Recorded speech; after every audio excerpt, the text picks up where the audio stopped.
بارسلونا سختی کشید، اذیت شد اما تسلیم نشد. by Pep Guardiola's Barcelona. This is a very, very special team. In fact, I'd go as far as the best I've seen. I saw things there that I've never seen before. It's Iniesta! Dani Alves! Can you believe it? سلام بچه‌ها، خوش آمدید به شب چمپیونز لیگ. بازی اینجا هستیم تا بازی بارسلونا و نیوکاسل مورد بررسی قرار بدیم. شب پرگل، پرهیجان و شب خاطر انگیزی بود در چمپیونز لیگ. مثل همیشه نتایج و بازی های عجیب و غریبی بود. بایرن که آتالانتا رو له کرد، اتلتیکو هم قدرت نمایی کرد، بارسلونا که شخصیت نشان داد و همینطور گالاتاسرای شگفتی ساز به شگفتی خود ادامه داد. پیش از اینکه بریم سراغ بازی های امشب، شب یک هشتم نهایی لیگ قهرمانان اروپا مورد بررسی قرار بدیم. میخواستم از همه شما عزیزان تشکر کنم که باز هم به حمایت های خودتان ادامه دادید. ممنون از اینکه بارسلونا پلاس را دنبال مونین، چه در یوتیوب، چه در اینستاگرام و چه در تیک تاک، و ازتون میخوام به حمایت های خود ادامه بدین تا هر روز خانواده یوتیوب ما و خانواده بارسلونا پلاس بزرگتر و بزرگتر بشه. باز هم تشکر و بریم سراغ امشب بارسلونا و نیوکاسل. شب هیجان انگیز، شبی که مطمئنم همه شما بارسایی عزیز هم مثل من خوشحالین و به این بارسلونا پیش از پیش افتخار کردین. صحبت های دلی که داره میاد که واقعا پیش از اینکه بریم سراغ آمار و جزئیات بازی، واقعا حس فوق العاده که الان نشستم اینجا و در مورد بارسلونا صحبت کنم. همچین حسی را درسته بارسلونا خیلی وقتا از طریق بازی خوب کردن، از طریق دامینانت بودن، از طریق اینکه حریف خود زیر فشار میذاره و اونا را تحت فشار با یه فوتبال مالکانه و زیبا، به قول یارو گفتنی، زیر سلطه خدا را، خیلی وقتا اونجوری بوده که ما افتخار کردیم به بارسلونا و بارسلونایی بودن. ولی امشب از یه نوع عجیب دیگه بارسلونا ما را به خود علاقه‌مندتر کرد و اون نشان دادن شخصیت بزرگ تیم بود. شخصیتی که متاسفانه ما همه الان با یکی از دوستای خود چت میکردیم بعد از بازی و نوشتیم. دوست ما برای ما گفت که بارسلونا امشب خیلی بد بازی کرد و ما حتی لایق مساوی هم نبودیم، ولی ما خودم واقعا با حرف مخالفیم و با هر بارسایی که فکر کنم ما امشب لیاقت امتیاز گرفتن را نداشتیم. ما کاملا مخالفیم. به نظر ما با این دفاعی که بارسلونا امشب کرد، با این همبستگی و تیمی و با این روحیه جنگندگی تا سوت پایان بازی، به نظر ما حق بارسلونا بود که از این بازی امتیاز بگیره و کار را به هفته بعدی بکشانه. ما همچین شخصیت را، زیر پرس بودن و وانه دادن را، مثال اصلیش رئالی که چند قهرمانی آخر خود در چمپیونز لیگ را نه به خاطر از اینکه تیم خوبی بود و فوتبال خوب بازی میکرد، فقط به خاطر همون شخصیت بزرگی که در اروپا نشان داده بود میبرد. به خصوص توی سالی که با کریم بنزما قهرمان لیگ قهرمانان شدن و کامبک های عجیب و غریبی میزدن مقابل چلسی، مقابل سیتی، مقابل پاریس سن ژرمن. خیلی وقتا یک بازی خوب و تهاجمی تیم را نجات نمیده و برای تیم نتیجه نمیاره و خیلی وقتا این خوبه که تیم زیر پرس چکش بخوره، تیم زیر پرس بتونه بر اعصاب خود کنترل داشته باشه تا بتونه نتیجه رو در بیاره، کاری که ما امشب از بارسلونا دیدیم.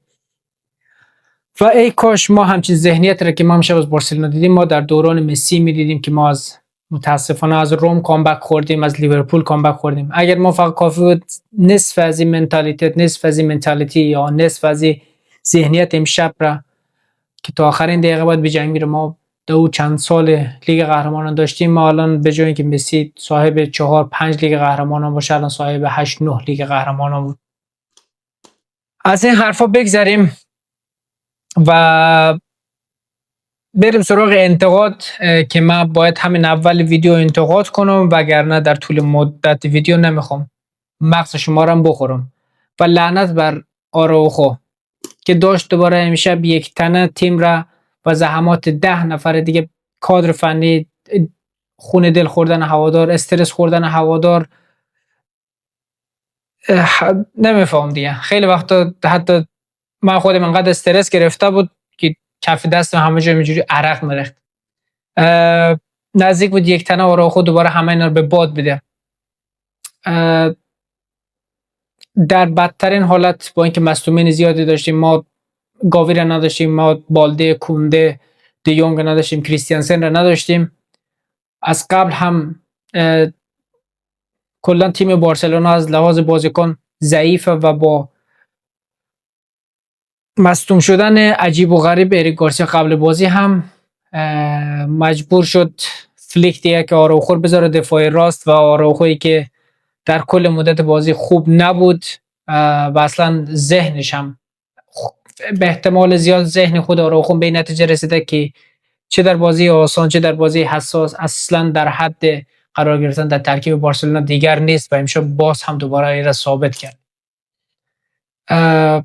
و خوب خدا رو شکر که ما حالا لطف خدا بود، مزد همون ذهنیت قوی که بارسلونا امشب نشان داد بود که تانستیم با گل لامین یامال نتیجه را اونجوری که به نفع ما در بازی برگشت خواهد بود رقم بزنیم. آراوخو ما درک نکردم، اومد یک بار توی صحنه گلی که ما خوردیم به حمله اضافه شه، همونجا هم که دیگه مثلا خدا رو شکر خدا زد توی کمرش و پایزه گرفت. خب داور اول که تو را زمین بیرون که تا اومدی میتونی داخل زمین دوباره بشینی اگر واقعا نوع دویدن نداشتی. داور مطمئنا دوباره اونجا بازی رو استوب میکرد. یا اومدی وسط زمین رسیدی همونجا خود بنداز بشین، داور مطمئن باش تایم رستو کنه. اگرم قراره برگردیم یه خورده غیرت، یه خورده مردانگی به عنوان کاپیتان تیم برگرد سر جا پر کن. گل ما دقیقاً در جای خوردیم که آراوخو به عنوان دفاع راست باید پوشش میداد و ما به توی صحنه ما رافینیا رو داریم که به عنوان فوروارد نوک اومده در جای او قرار گرفته. یعنی آفرین به شرف و غیرت رافینیا و توف به او نمیفهم حالا اسمش مرد بذاریم چی بذاریم، لعنت به او آراوخو که داشت یه تنه یعنی ناامید میکرد چندین میلیون هوادار بارسلونا در کل دنیا. و باز خدا را شکر نتیجه حالا یه جوری رقم خورد که میشه آدم چشم پوشی کرد، ولی من مطمئنم شاید در بازی برگشت حتی حاضر بشه جاوی اسپورت بذاره دفاعی راست هانسی فلیک، ولی دیگه آراوخو رو نمیذاره. ایره من مطمئنم. اینم از این. من ابراز خوشحالی کردم و گلایه خورم کردم. تنها شکایت ما از امشب آراوخو بود که امیدوارم دیگه نمیتونم بگم امیدوارم، یعنی توی یک شرایط بعد بارسلونا خورده کمبود بازیکن کلا داره توی اسکواد تیم خود و از این طرف همین مصدومین پشت مصدومین اضافه میشه. ما توی بازی آخر هفته که داشتیم برنالد مشکلات شکم داشته بود که وسط دو نیمه تعویض شد و حالا امروز هم اریک گارسیا داشت.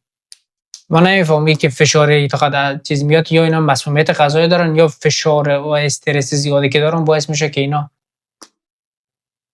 در ناحیه شکم احساس کنن. بریم سراغ ترکیبی که آمد همون جوری بود که ما حدسش زده بودیم، به غیر اینکه آراوخو به جای اریک گارسیا آمد در بازی.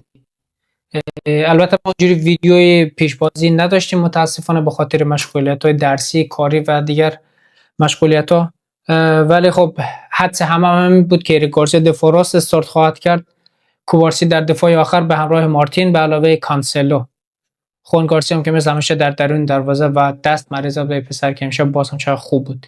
پدری و برنال همه حدس می‌زدن و لوپز، یامال، لواندوفسکی و رافینیا. حالا بین لواندوفسکی و فران شکای بود که باز هم دست مریضات به آنالیز هانسی فلیک و چه بازی خوبی هم کرد لواندوفسکی. این بود ترکیب بارسلونا و اون طرف هم ترکیب نیوکاسل. مثلا نمیخوام اسم ببرم، واقعا اجحاف میشه در حق بارسلونا. شما الان خودتون ترکیب نیوکاسل رو میبینین، باز اینا روی نیمکت انقدر بازیکن داشت، فقط توی یک صحنه ما گوردون دیدم گرم میکرد با ولتماده. همین دوتا روی هم، ولتماده 90 میلیون و گوردون را 80 میلیون خرید نیوکاسل به اندازه خرید 4 سال اخیر بارسلونا. اصلا مخ آدم سوت میکشه. و بارسلونا با همچین بضاعت، با همچین دست خالی رفت به مصاف نیوکاسل. حضور ریگارسیا تاثیر مستقیمی گذاشت روی لامین یامال.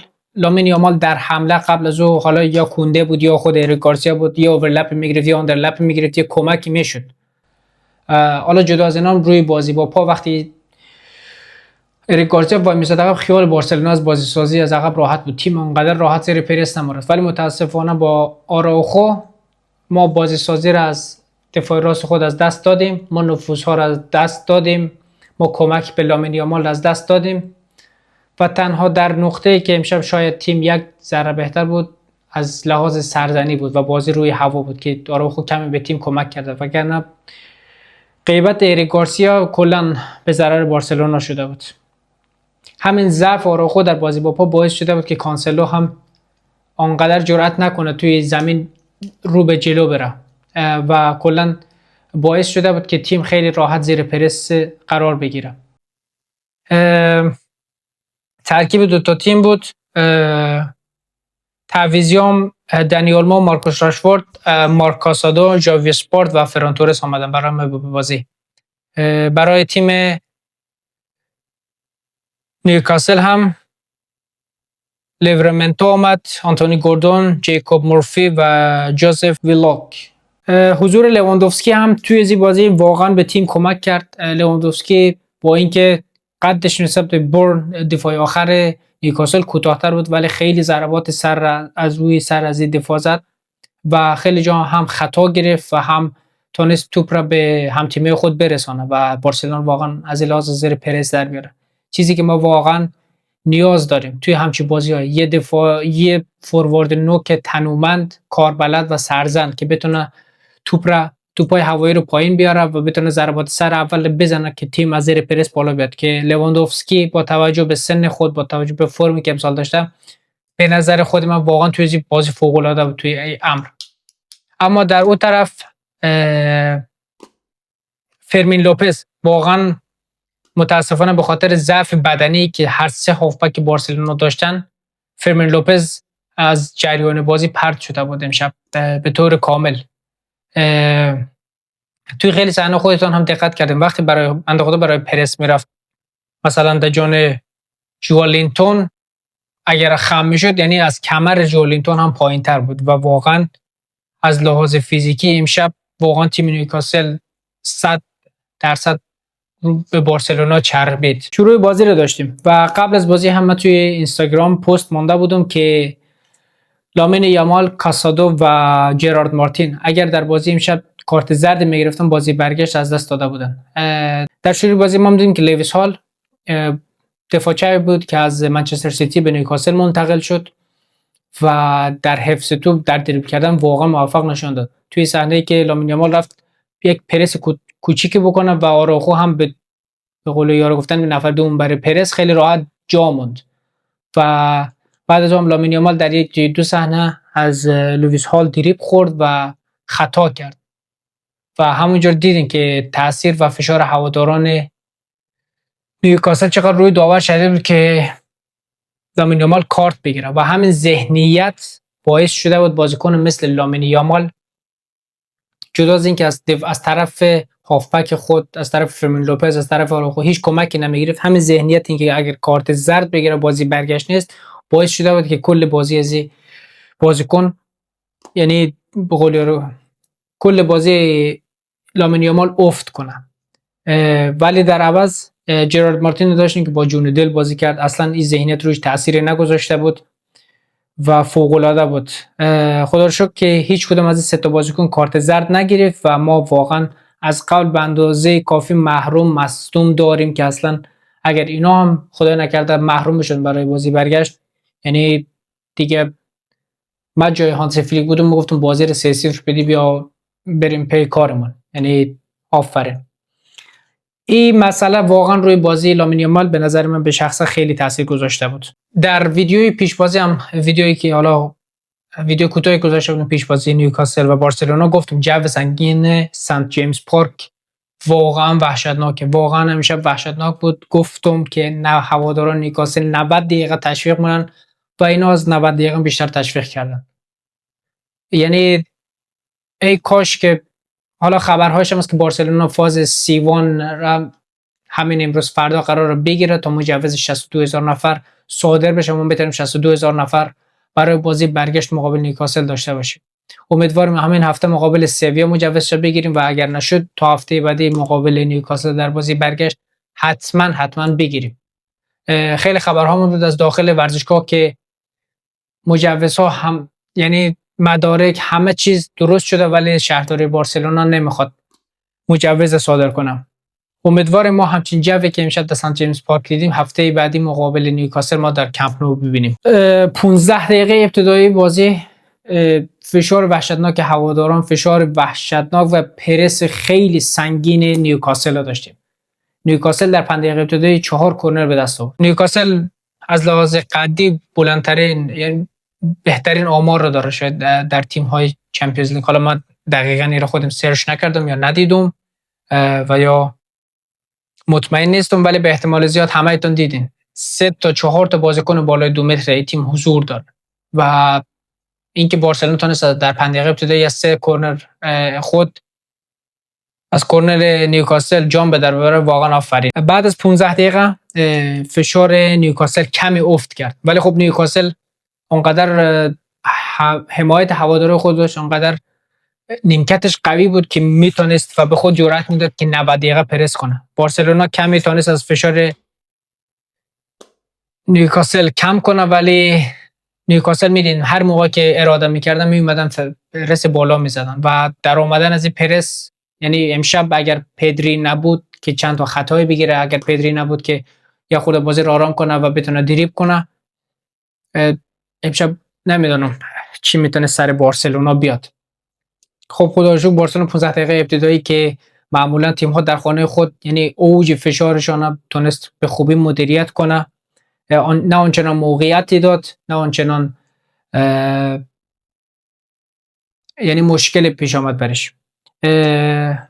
بارسلونا رو داشتیم که امشب برخلاف او فلسفه‌ای که داره بارسلونا که ما واکنشگرا است، امشب به واکنشگراش یعنی مبدل شده بود. یعنی امشب پلن های نیوکاسل ما دیدیم در زمین و بارسلونایی که بر اساس پلن های نیوکاسل سعی میکرد پلن های بازی خود را مرتبط بچینه و اینا بر اساس برنامه بچینه. بارسلونا ضد حمله ای رو دیدیم، بارسلونا که در لاک دفاعی بود و بارسلونا هر تا وقتی هم که بالا میومد جرئت نمیکرد با تعداد نفرات زیاد به حمله اضافه بشه. کانسلوی که ما در بازی با لوانته دیدیم که به قول اون گفت که به عنوان وینگر سمت چپ ایفای نقش میکرد، امشب اونقدر جرئت نمیکرد بیاد بالا و خیلی وقتا هم بارسلونا در ضد حملات خیلی کم تعداد بود و به خاطر همین به جایی نمیاد. بعد این بازی نکات دیگه هم داشت. بعد از این ویدیو که الان شما میبینید یک ویدیو دیگه ما حتما میسازم روی تصاویر براتون میگم که بازی چجوری پیش رفت. به خاطر همین دیگر نمیخوام اونقدر وارد جزئیات بشم تا بگم چی شد در هر دقیقه، چه اتفاقی افتاد.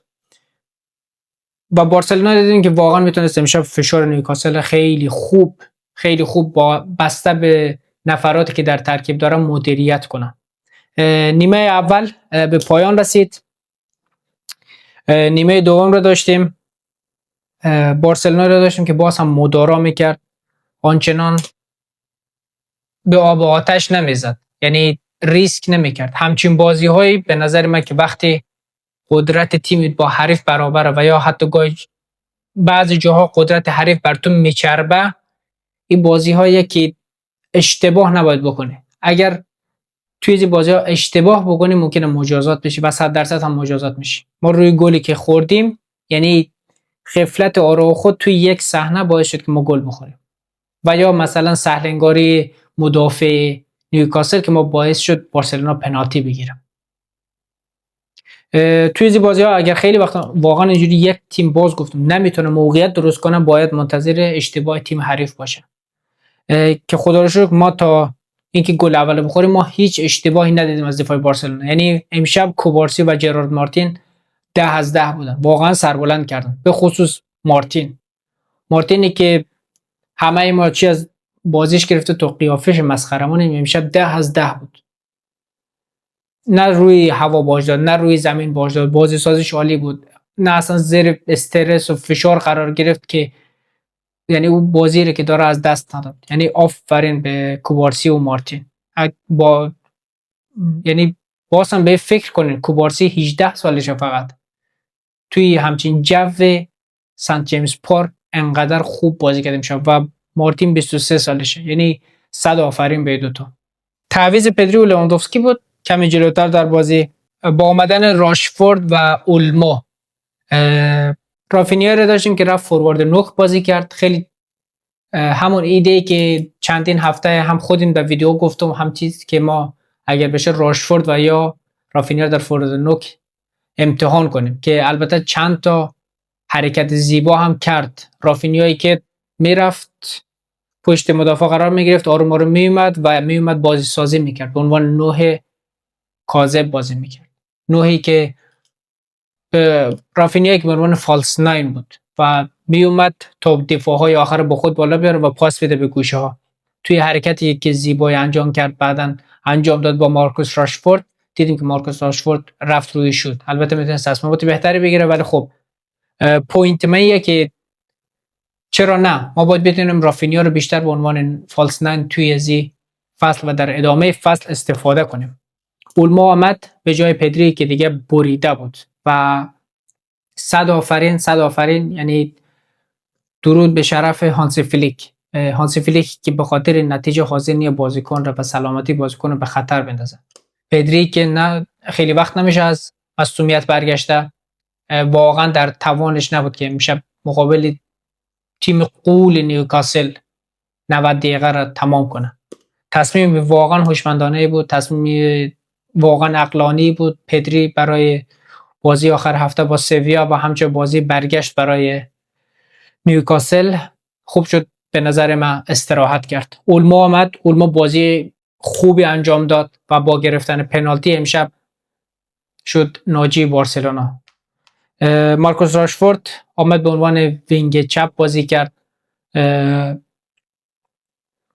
قابل قبول نبود. یعنی مارکوس راشفورد 1/3 ابتدایی فصل همه ما میدونیم به قول یارو گفتن بازیکنی بود که بارسلونا روی دوش خود گذاشته بود با تعداد پاس‌های گل بالایی که داشت، با تعداد گل‌های زده بالایی که داشت و تاثیرگذاری که داشت. البته درست بازیکنی که آنچنان دریبل بزنه نبود، فقط به عنوان بازیکن زهردار اوایل فصل خیلی خوب بود، ولی رفته رفته افت کرد، از ترکیب دور و دورتر شد و الان متاسفانه چیزی که من توی بازیش میبینم ذهنیت خیلی ضعیف راشفوردی که نه از لحاظ سرعت، نه از لحاظ تکنیک و از لحاظ شوت زنی، یعنی بازیکنیه که توی همه از این فاکتورها 10 از 10، ولی چون انقدر ذهنیت ضعیف داره هیچ کدام از اینا نمیتونه استفاده کنه. چی مقابل یک مدافع کند قرار میگیره، میبینی که نمیتونه سرعت خود درست استفاده کنه و یا که سرعت خود رو استفاده کنه توپ رو میبره از خط بیرون، توپ رو میبره از اوت بیرون. و مسئله 30 میلیون از این بشر هم که حالا منچستر کوتاه نمیاد، به نظر من باید چندین و چند بار مورد بررسی قرار میگیره. این راشفوردی که ما الان دیدیم اوایل فصل، خب همه میگفتن حتی ما 50 میلیون بر راشفورد دیدیم ارزشش داره، ولی الان این راشفورد قانونی به نظر من ارزش 30 میلیون رو نداره. همون 30 میلیون بارسلونا میتونه بگرده یک، حالا که ما به دنبال بازیکن بکاپ هستیم برای رافینیا در سمت چپ، همون بهتره 30 میلیون روی یک بازیکن جوان و آینده دار سرمایه گذاری کنیم، به نظر من خیلی بهتره. من واقعا دیگه خودم شخصا از راشفورد بریدم. یعنی تو فرم بازیکن به کنار، گاهی وقتا مثلا بازیکن بد شانس زده شوت میزنه، در تیر میخوره شوت میزنه، اینجوری میشه اونجوری میشه، ولی او ذهنیتی که نیاز برای برد، برای جنگیدن، به نظر من او در راشفورد نمیبینم الان چندین و چند هفته.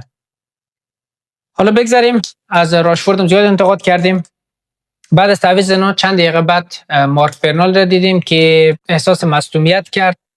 حالا من خبرها رو چک نکردم ببینیم با مصدومیت در چه حدیه. امیدوارم که چیزی جدی نباشه، ولی خب اونجوری که خودش بلند شد رفت خدا رو شکر زانویش نبوده، ولی به خاطر هم فشار مضاعفی که به عضلاتش آمدش درخواست تعویض داده و به نظر من تصمیم عقلانی بود. بعد مارک کاسادو رو داشتیم که آمد داخل بازی و جلوتر از رسیدیم به گل بارسلونا که بارسلونا گل خورد. توی یه ضد حمله ما توپ گرفتیم، خواستیم ضد حمله بزنیم و آروخو نمیفهم سیماش دوباره شارتی کرد، سیماش دوباره به هم پیچید. چی شد؟ گفت ما برم در حمله اضافه شد. در حمله رفت اضافه شد و تأثیر خاصی نداشت و انتخاب کرد که همونجا بشینه و بعد که مثلا داور او رو از زمین بیرون کرد، حالا اجازه چیز داد به قولی رو گفتن تو یه استارت بزن، تو کالا میخوای بزن تعویض بشی، اصلا تو قصد تعویض شدن از اینکه نشستی و مثلا عضلاتت گرفته دیگه، یعنی ادامه دادن نمیتونی. اونجا داور تو رو بیرون کرد بیا داخل محوطه حریف بشین، بیا وسط زمین بشین. اگر نمیخوای بشینی خب چرا قدم میزنی وقتی بارسلونا دقیقه 80 خورده ایه که میفهم اگر دقیقه گل بخوره یعنی معجزه الهی باید بیاد زمین که بارسلونا بتونه بازی را ازش با یه امتیاز بیاد بیرون.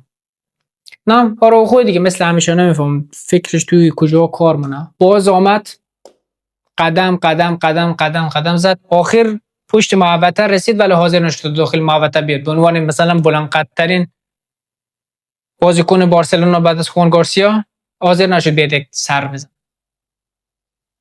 و به نظر من فقط توی از صحنه کافی بود آراوخو توی همون نقطه‌ای که باید باشه به عنوان دفاع راست تا وینگ چپ نیوکاسل یارگیری کنه، اگر می بود ما گل نمیخوردیم. متاسفانه ما گل خوردیم.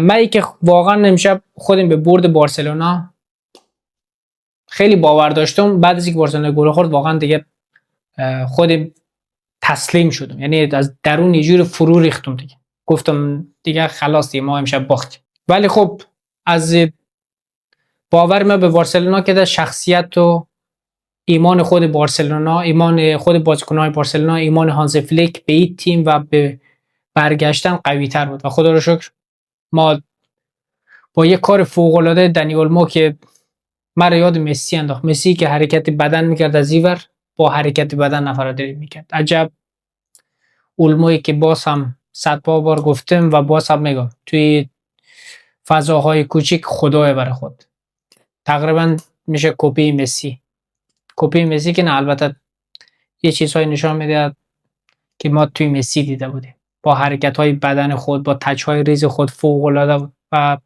پنالتی که به حق درست بود و با زدن گل لامین یامال ما تونستیم از این بازی واقعا سخت سربلند بیایم بالا. الان خیلی از ما منتظر قرعه نیوکاسل بودیم، نیوکاسلی که واقعا نشون داد توی بازی امشب هیچ چیزی دست کمی از پاریس سن ژرمن نداره. واقعا نیوکاسل اگر پاریس سن ژرمن رو ما داشتیم به نظر ما امشب انقدر پرس سنگینی که نیوکاسل ما را امشب انجام داد روی بارسلونا پرس کرد، شاید پاریس سن ژرمن نمیتونست. عجیب غریب بازیکنانش قوی ان از لحاظ بدنی، عجیب غریبن دیگه. البته عجیب غریبم واقعا از حق نگذریم نیست دیگه. نیوکاسلی که چند صد میلیون توی هم 3-4 سال اخیر مصرف کرده تا تونسته همچین تیمی ردیف کنه.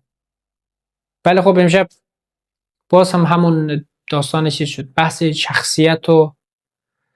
شخصیت یک باشگاه و یا تیم شد و در مقابل پول که دیدیم شخصیت امشب باز سربلند بود به نوعی. شاید خیلی‌ها بگن شاید خیلی‌ها بگن نه قابل قبول نبود و فلان نبود اینا، بارسلونا امشب لیاقت امتیاز گرفتن نداشت. ولی من میگم واقعا تیمی که بتونه خوب دفاع کنه، خودش یک نوع دفاع کردن خوب یک نوع بازیه. من همیشه خودم واقعا آرزو داشتم توی خیلی از دوران بارسلونا میتونست کمی فشار تحمل کنه که رویش میومد و همون کم تحمل بودن در مقابل فشار باعث میشه که خیلی وقتا نتیجه از دست بره و واقعا به دیدن همچون بارسلونا میشه من افتخار کردم. بازی تموم شد. ما مصاحبه بعد بازی رو متاسفانه نداشتیم چون ما مستقیم بعد بازی اومدم ویدیو براتون میگیرم عزیزان. بریم سراغ امتیازات بازیکن ها. مرجع سایت فوتموب خوان گارسیا 6 و 7 گرفته. به نظر من اصلا امتیاز منصفانه نیست. من خودم شخصا در اریک گارسیا میشم 8 میدیم. توپای رکومت پشت دفاع خود جمع کرد، بازی با پای فوق العاده ای داشت و حالا چندین سیو روحیه بخش داشت. یعنی سیو هایی که میکرد جدا از که اول بازی که دو تا توپ از دستش در رفت، ولی سیو هایی که میکنه یه جوری روحیه تیم رو کلا بالا میبره. کانسلو 7 گرفت، یک کارت زرد گرفت در بازی و کانسلو قابل قبول رو به خوب بود امشب. من واقعا از بازی کانسلو راضی بودم. جرارد مارتین 6 و 8 داده سایت، ولی جرارد مارتین از نظر من امشب بازیکن بود که در حد 8 بازی کرد. جرارد مارتین و کوبارسی هر دوش امشب به نظر من 8 میگیرم، فوق العاده بودن. آراوخو 7 و 3 میگیره. حالا من نمیفهمم سایت‌ها چجوری فکر کنن اینا، چون درک فوتبال از دو چیز صورت میگیره، یکی آماره، یکی با چشمه.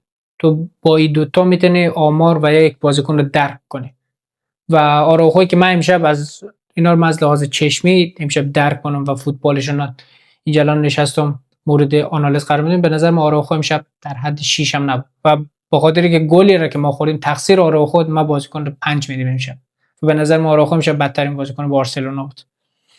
مارک بنال 6 و 6 گرفت، پدری 7 و 1 گرفت. به نظر من پدری در حد 7 و نیم و یا 8 بازی کرد.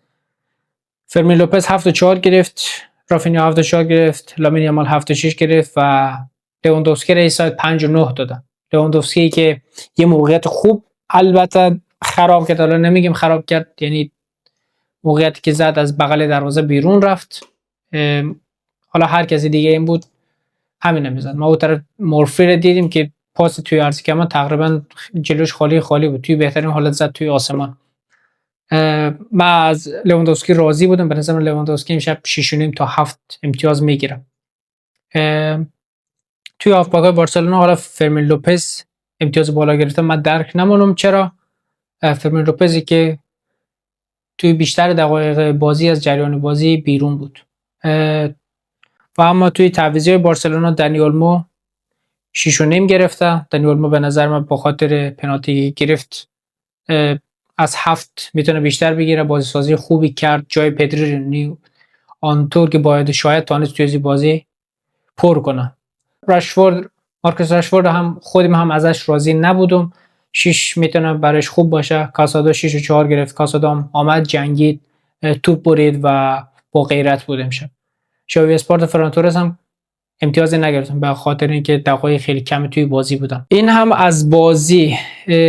و بعد از نمرات البته که من باید اول بازی براتون نشان میدادم آمار کلی بازی رو، ولی خب الان میریم یه سری به آمار کلی بازی بزنیم. بارسلونا 54% مالکیت توپ رو داشته، ایکس جی و یا امید به گلش 1.42 بوده که حتی از ایکس جی تیم نیوکاسل هم بالاتر بوده و همین نشان میده بارسلونا که انقدر تحت فشار بود توی سنت جیمز پارک آنچنان موقعیت گل درست حسابی نداده به تیم نیوکاسل و همین نشان میده چقدر آرایش تیم بارسلونا امشب یعنی کار شده و دقیق بود. بارسلونایی که ما هم از دفاعش مینالیم ولی امشب یک دفاع بی‌نظیر برای ما نشان داد. نیوکاسل 16 تا شوت زده، بارسلونا 9 تا، نیوکاسل 4 تاش توی چارچوب بوده، بارسلونا 2 تا. بارسلونا 2 تا شانس بزرگ گلزنی داشته، در اون طرف نیوکاسل فقط یکی داشته. همینجا میبینی خودتون دیگه که چرا ایکس جی بارسلونا بالاتر بوده. بارسلونا 326 پاس داده که 81% درست بوده. آخرین باری که شما یادتون میاد بارسلونا توی یک بازی 326 تا پاس داده بوده، میخوام برای ما کامنت کنین. من که واقعا توی حافظه ندارم بارسلونا کمتر از 500 تا پاس توی بازی داده باشه. بارسلونا 4 کورنر و در اون طرف نیوکاسل 9 کورنر. و چیزی که من در مورد خوان گارسیا گفتم نمره‌ای بازیکن باید بالا باشد. شما فقط توی کورنرها یک بار خلاصه بازی رو همه ببینن. توی کورنرهای بارسلونا فقط 3 از این 9 کورنر به نظر من 4 تاش فقط خوان گارسیا آمد مشت کرد تا دور کرد. یعنی خود از خروجای خوان گارسیا خودش 10 از 10 به نظر من توی هر بازی به بازیکن میتونه نمره 8 فقط به خاطر خروجایش بده. حالا جدا از که توی جریان بازی میاد پشت دفاع خوره جمع مونه توپا رو زیرش میزنه و اینا نمیذاره تیم ضد حمله بخوره یا به خاطر او ضعف دفاعی بالا خط دفاعی بالا به چشم بیاد، ولی میبینید توی کورنرها یکی از بهترین دروازه‌بانه که خیلی خروج فوق العاده داره. آفرین به. و همین باعث میشه که ما از روی کورنر گل نخوریم مقابل تیم نیوکاسل که بلند قدترین تیم لیگ قهرمانانه. بارسلونا 4 کورنر داشت. چیزی که من درک نکردم از این 4 کورنر بارسلونا 3 تاش مستقیم ارسال کرد، ولی تیم نیوکاسل که با این آمار قدی بلند داره بارسلونا توپا رو بلند ارسال می‌کنه در مقابل تیم‌های لالیگایی که قد کوتاه‌ترن، ولی بارسلونا کورنرهای کوتاه تمرین می‌کنن و یا کار می‌کنن. من ربطش رو نفهمیدم. توی بازی خیلی ساده اصلا کورنر بلند مقابل همچین تیمی ما رو به هیچ جای نمیرسونه. ما اومدیم یک دونه کورنر کوتاه هم بزنیم، متأسفانه به خاطر عجله کردن یامال و رافینیا ما نزدیک بود ضد حمله بخوریم.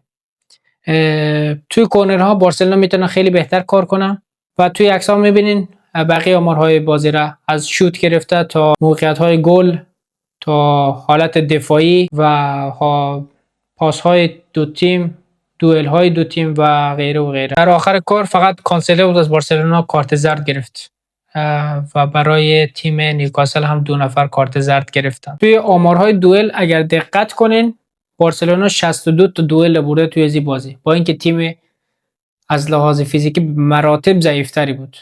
یعنی توی همچین بازی با اینقدر پرس سنگین حریف مهمه که ما دوئل ها رو نبازیم. چیزی که بازی امشب را بزرگترین تفاوتش بود با بازی که ما 4-3 مقابل اتلتیکو در متروپولیتانو باختیم بود که ما دوئل ها رو دو بازی خیلی راحت می‌باختیم. یعنی بردن دوئل ها 1-1 بزرگترین حسن یک تیمه که میتونه او تیم را حتی مقابل فیزیکی ترین تیم دنیا هم پیروز کنه. و بردن 62 تا دوئل در مقابل تیم نیوکاسل واقعا بچه‌ها یعنی حرفی کمی نیست. یعنی آفرین بارسلونا که خیلی پدری مثلا با یه جستره داره، کاسودو با یه جستره داره، لامین یامال که اونقدر بازیکن تنومند نیست و یا فرمین را داره و یا اولمو را داره. با اینا توی دفاع نگاه کنیم ما کیا رو داریم؟ کانسلو رو داریم، کوبارسی رو داریم قدش به زور 182 به عنوان دفاع آخر. ما با اینا تونستیم 62 تا دوئل ببریم. یعنی امشب بازی بارسلونا 10 از 10 بوده و باز هم احترام به خاطر تیم آدم واقعا به خاطر بازی امشب با کلاه از سر برداریم. در اون طرف فقط 48 دوئل برنده شده تیم نیوکاسل و بردن دوئل های تک به تک مهمترین فاکتور توی یک بازی. جدا از اینکه تاکتیک و همه چیز اینا رو بذاریم به کنار، اگر یک تیم تاکتیک خوب داشته باشه نتونه دوئل ها رو ببره، 1-1 ببره، اون تیم مطمئن باشه میبازه. بچه‌ها این بود برای امشب. واقعا چون حس و حالم خیلی خوب بود، واقعا به بارسلونا امشب چند بار افتخار کردم، گفتم این ویدیو رو نمیتونم بذارم براتون دیر برسه. امیدوارم فردا که شما این ویدیو به دستتون میرسه حال خوبی داشته باشین مثل حالی که من دارم و باز هم از این بازی حتما ویدیو میاد چون بازی بود که نکات و جزئیات زیاده داشت. اونا رو باهاتون یکی یکی میگم. بیننده باشین، شنونده باشین. مرسی که دوباره با من همراه بودین و امیدوارم حال خوبی که بارسلونا به ما میده ادامه پیدا کنه. تشکر از حمایتتون. لایک کنین لطفاً، کامنت کنین، سابسکرایب کنین. اگر لایک کنین یوتیوب میذاره که این ویدیو به تعداد نفرات بیشتر معرفی بشه. یوتیوب اینا رو میبره توی کانال های از اونام به نمایش میذاره تا اینجوری بتونه کانال ما پیشرفت کنه. لطفاً لایک کنین، سابسکرایب کنین، به دوستان خود معرفی کنین و کانال را و اینجور ویدیو را اگر خوشتون میاد شیر کنین. ما را هم در اینستاگرام و در هم یوتیوب میتونید دنبال کنین. لینک او دو تا پلتفرم و یا او دو تا اپ توی دسکریپشن کانال هست. ممنون بابت حمایتتون و ویسکال بارس.